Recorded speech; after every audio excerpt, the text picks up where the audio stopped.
हम बेटियों से भी कई बार कहते हैं आप अपने माता पिता के द्वारा पढ़ते हो, माँ बाप आपको पढ़ाते हैं, माता पिता अच्छी शिक्षा दिलवाते हैं, माता पिता कॉलेज पहुंचाते हैं, माता पिता अच्छे आपको कपड़े पहनाते हैं, माता पिता आपको खूब संभाल कर रखते हैं, खूब खूब व्यवस्था करते हैं। और जब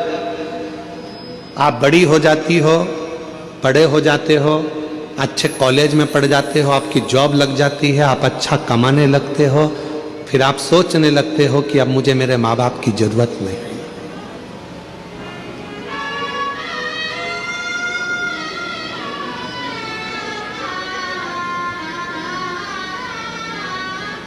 शादियां हो रही हैं, हम उसका विरोध कभी नहीं करते,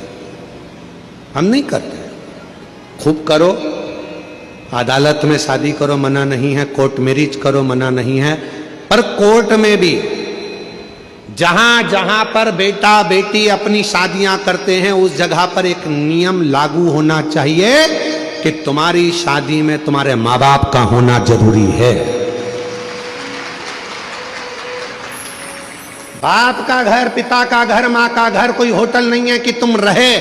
बचपन निकाला, पढ़ाई करी, माँ बाप का खर्चा करा, खूब पढ़े, अच्छे कपड़े पहने, माँ बाप ने अच्छे कॉलेज में पढ़ाया, स्कूल में पढ़ाया, विद्वान बनाया, सर्विस लगाई, नौकरी लगाई, बाहर शहर में भेज दिया,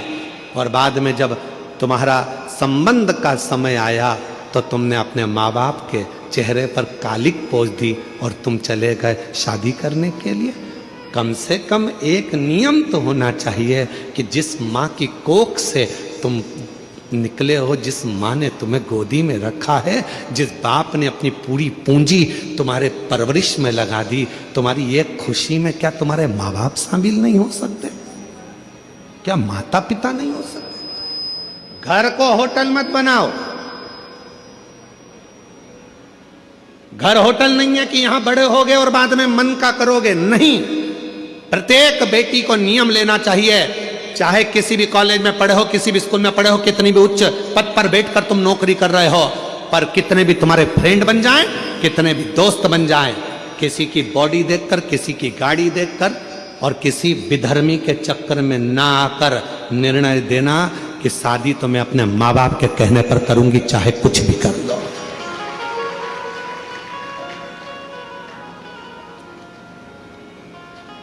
अभी हम लोग बस्तर कथा करने के लिए गए तो एक गांव में हम लोग पहुंचे, जिस गांव में हमने जाकर थोड़ा सा मालूम करा तो बड़ा विचित्र खेल हमको मालूम पड़ा। विचित्र